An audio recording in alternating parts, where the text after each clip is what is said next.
ये अपने आप में खुद एसपी साहब इस सवाल को खड़ा कर दिए हैं और इस सवाल को हम लोग पूरे जेल कैंप के जितने साथी हैं सब लोग पूछ रहे हैं।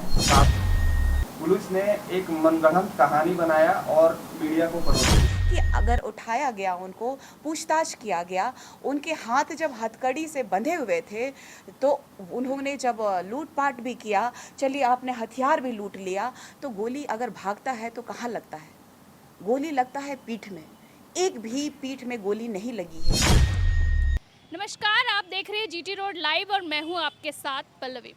गोड्डा के कमलडोर पहाड़ के पास बीते रविवार यानी कि 10 अगस्त को सूर्य हंसदा का एनकाउंटर कर दिया गया और इस एनकाउंटर को लेकर कई सारे सवाल उठ रहे हैं। तहे दिल से धन्यवाद। आज ये प्रेस कॉन्फ्रेंस करने का मेन उद्देश्य है कि आप पिछले दिनों देखे हैं कि सूर्य नारायण हंसदा की इनकाउंटर कर दी गई है। अब वो हत्या है या इनकाउंटर है, इस पर हम बात करेंगे आज प्रेस कॉन्फ्रेंस में। हमारे बीच हमारे जेल कैंप के साथी अमित मंडल हैं और हमारी गुमला की प्रत्याशी निशा भगत हैं और ये हमारे सूर्य नारायण हंसदा जो क्रांतिकारी आंदोलनकारी हैं, उनकी पत्नी हैं और ये उनकी माँ है। तो हम आपको पहले ब्रीफ कर देते हैं कि कौन थे सूर्य नारायण हंसदा, उसके बाद उनकी पत्नी भी आपके बीच में तमाम ये सारी चीज़ें हैं, वो कितना ट्रस्ट चलाते थे, उन्होंने क्या क्या समाज को योगदान दिया है, वो सारी बातों को हम आपके बीच रखेंगे। तो सूर्य नारायण हंसदा जी का पिछले दिनों इनकाउंटर कर दिया गया। पुलिस ने एक मनगढ़ंत कहानी बनाया और मीडिया को परोस दिया कि उनकी हत्या कर दी गई, इनकाउंटर कर दी गई। पुलिस उनको 10 तारीख के दिन सुबह में गिरफ्तार करती है, शाम को गिरफ्तार करती है 5 बजे। उसके बाद उनको वहाँ से, जहाँ घटना स्थल है, जहाँ उनको गिरफ्तार किया गया है, वहाँ से उनको लगभग 110 किलोमीटर के दूरी पे ले जाके उनका इनकाउंटर करती है। ये हम नहीं बोल रहे हैं, ये गोड्डा के शासन व्यवस्था जो है, वहाँ के जो एसपी हैं, वहाँ के जो डीएसपी हैं, उन्होंने अपने पीसी में समक्ष मीडिया के रखा है कि हमने उनको देवघर के एक छोटे से जिले से छोटे से पदाधिकारियों ने उनको अरेस्ट किया, यानी कि लगभग 2-4 पदाधिकारी ने उनको अरेस्ट किया। सूर्य नारायण हंसदा जी कई गंभीर बीमारी से तत्काल ग्रसित थे, जैसे कि उनको टाइफाइड था, उनको पेचिस भी पड़ा हुआ था, यानी कि वो काफ़ी तरह से कमज़ोर थे और उनको वहाँ देवघर से गिरफ्तार करके उसके अगले दिन रात्रि 1 बजे उनका इनकाउंटर ललमटिया में किया जाता है। ये अपने आप में खुद एसपी साहब इस सवाल को खड़ा कर दिए हैं और इस सवाल को हम लोग पूरे जेल कैंप के जितने साथी हैं सब लोग पूछ रहे हैं, प्रशासन से भी और झारखंडियों से भी, कि क्यों एक ऐसे व्यक्ति का गिरफ्तार होता है जो वहाँ लगभग 300 से 500 बच्चे को निःशुल्क शिक्षा प्रदान करते हैं, कई एक ट्रस्ट चलाते हैं और वो सारे बच्चे आज उनकी जो हत्या होने के बाद उनको बॉडी सौंपी गई, उस बॉडी के समक्ष बैठ के रो रहे हैं, वहाँ के पूरा ग्रामीण रो रहा है। तो एक ऐसे व्यक्ति को गिरफ्तार करके, जबकि उनके नाम से कई एक केस थे, पीसीएल द्वारा, अडानी द्वारा कई एक केस थे और उस केस में उनको लगभग सभी केसों में बेल मिल चुका था। 2 मात्र ऐसे केस थे जिसपे अनुसंधान किया जा रहा था, यानी कि कोई भी ऐसा केस नहीं था जिनमें उनको अरेस्टिंग के लिए कुछ था। प्रशासन लगातार उनके माँ पे, उनकी पत्नी पे दबाव बना रही थी कि आप हमें उनका पता बताइए, आप हमें उनका पता बताइए, नहीं तो हम लोग इनकाउंटर कर देंगे, आप सरेंडर करवाइए। उनकी माँ, उनकी पत्नी ने यह आश्वस्त किया प्रशासन को कि हम जल्द ही उनको आपके समक्ष सूर्य नारायण हंसदा जी को पेश कर देंगे। लेकिन उसके बाद जब गिरफ्तारी होने के बाद भी उनका इनकाउंटर कर दिया जाता है दूसरे जगह पे ले जाके, यही एक बहुत बड़ा सवाल है और इसी सवाल का जवाब हम लोग प्रशासन से भी मांग रहे हैं और इस अगुआ सरकार से भी मांग रहे हैं कि क्यों एक व्यक्ति को जो समाज सेवी है, जिन्होंने 4 चुनाव को लड़ा, एक बार जेएमएम से चुनाव लड़ा, जेवीएम से चुनाव लड़ा, फिर बीजेपी से चुनाव लड़ा, बीजेपी में उनको लगभग 50,000 मत भी मिले, 75,000 मत मिले। उसके बाद फिर उन्होंने जब बीजेपी से प्रयास किया तो उनको टिकट नहीं मिला, तो इस बार अंतिम बार उन्होंने हमारी पार्टी से चुनाव लड़ा, यानी कि जेल कैंप से चुनाव लड़ा और इस जेल कैंप से चुनाव लड़ने के बाद भी उनको सम्मानजनक मत प्राप्त हुए। तो एक ऐसी व्यक्ति का इनकाउंटर कर देना जो पिछले 4 बार प्रयास किया है चुनाव लड़ने का और उनको काफ़ी सारे लोगों ने सम्मानजनक वोट भी किया है, वैसे लोगों का सवाल है इस मीडिया के माध्यम से, प्रशासन से, सरकार से कि क्यों उनकी इनकाउंटर की गई। बाकी हमारे साथ निशा भगत जी भी हैं जो हमारी गुमला के प्रत्याशी वो भी अपनी बात को रखेंगे। सबसे पहले तमाम मीडिया के माध्यम से जितने भी दर्शक हैं, श्रोता हैं, उनको मेरी तरफ से जोहार। आज इस दुख के विषय में, चूँकि पूरा झारखंड जो है शेड्यूल लगा रहा है, चाहे झारखंड अलग बाद या उससे पहले ही हमारे कई ऐसे वीर शहीद हमारे झारखंड को अलग करने के लिए शहीद हो गए। ऐसे में आज भी हमारा झारखंड बुनियादी सुविधाओं से वंचित है। आज भी हमारा क्षेत्र में विकास नहीं होता है। आज हम जिनके साथ बैठे हुए हैं, उनके पुत्र को, उनके पति को एनकाउंटर कर दिया जाता है। वो व्यक्ति जो समाज के परिप्रेक्ष्य में 2013 से जिस तरीके से इन्होंने बताया कि 2013 से सामाजिक कार्यों में लगातार अपने क्षेत्र के विकास के लिए, स्कूल के लिए, शिक्षा व्यवस्था अच्छे तरीके से हो पाए, इसीलिए सरकार से मांग करते रहे लगातार। स्वास्थ्य व्यवस्था अच्छे से मिल सके, इसलिए वो लगातार मांग करते रहे कि यहाँ अच्छी चिकित्सा व्यवस्था के लिए हॉस्पिटल का निर्माण किया जाए। यहाँ जितनी भी समस्याएं उनके क्षेत्र में रही हैं, लगातार वो आवाज़ उठाते रहे। जब वो क्षेत्र में लगातार बने रहे तो ऐसा कौन सा उन्होंने कांड किया, या फिर अगर एक सवाल देखा जाए तो अगर जो हमारे पूर्व सीएम थे, जिनको जानता है पूरा झारखंड, जो अब स्वर्गवासी हो चुके हैं, शिबू सोरेन जी के पास भी ऐसे अनगिनत फर्जी केसेस रहे होंगे। मैं उनकी बहन का इंटरव्यू देख रही थी। उनकी बहन ने कहा कि पुलिस से छुपते छापते, कभी जंगल में वो भागते थे, कहीं अपने आप को बचाने के लिए किसी दूसरे के घर में छुपते थे। तो हर एक ऐसा क्रांतिकारी और आंदोलनकारी हमारे झारखंड के परिप्रेक्ष्य में कई ऐसे लोग उभरे हैं,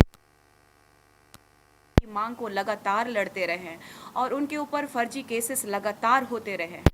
और इसका साक्षात प्रमाण आपने देखा होगा कि अभी हमारे ऋषभ गुरु जी नहीं रहे, कई हजारों की भीड़ हमारी जो उनको नमन कर और लगातार आदिवासी विरोधी कार्य कर रहे हैं। आदिवासियों को ही टारगेट क्यों किया जा रहा है?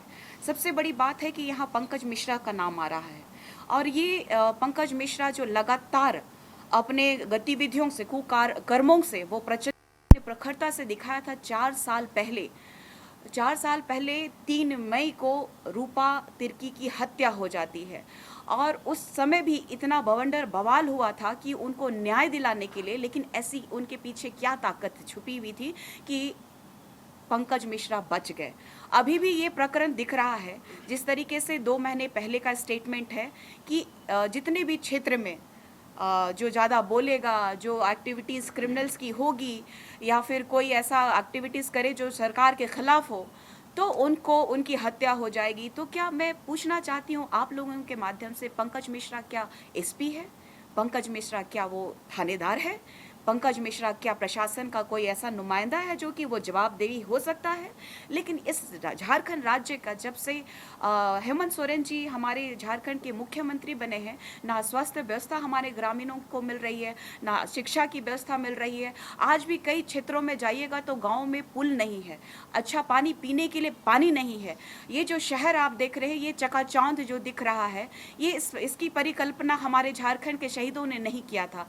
हमारे ग्रामीणों को जो समस्याएं हो रही हैं, आज हमें ये महसूस हो रहा है कि हमें ग्राम सभा क्यों पारित नहीं करने दिया गया, पेशा कानून क्यों नहीं लागू किया जा रहा है। तो ये जो हमारे झारखंड में जो हमारे हांसदा भाई जो अब स्वर्गवासी हो गए हैं, दुख की बात है, चिंता का विषय है कि अगर उठाया गया, उनको पूछताछ किया गया, उनके हाथ जब हथकड़ी से बंधे हुए थे, तो उन्होंने जब लूटपाट भी किया, चलिए आपने हथियार भी लूट लिया, तो गोली अगर भागता है तो कहाँ लगता है? गोली लगता है पीठ में।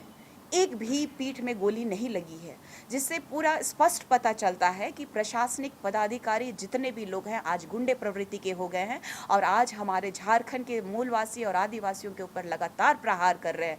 आज हमारा आदिवासी और मूलवासी जल, जंगल, जमीन और बुनियादी सुविधाओं के लिए लड़ रहा है, उसी तरह से हमारे हांसदा भाई भी लगातार अपने क्षेत्र के लिए लड़े। क्या हेमंत सोरेन जी उन 200-300 बच्चों को क्या गोद लेंगे?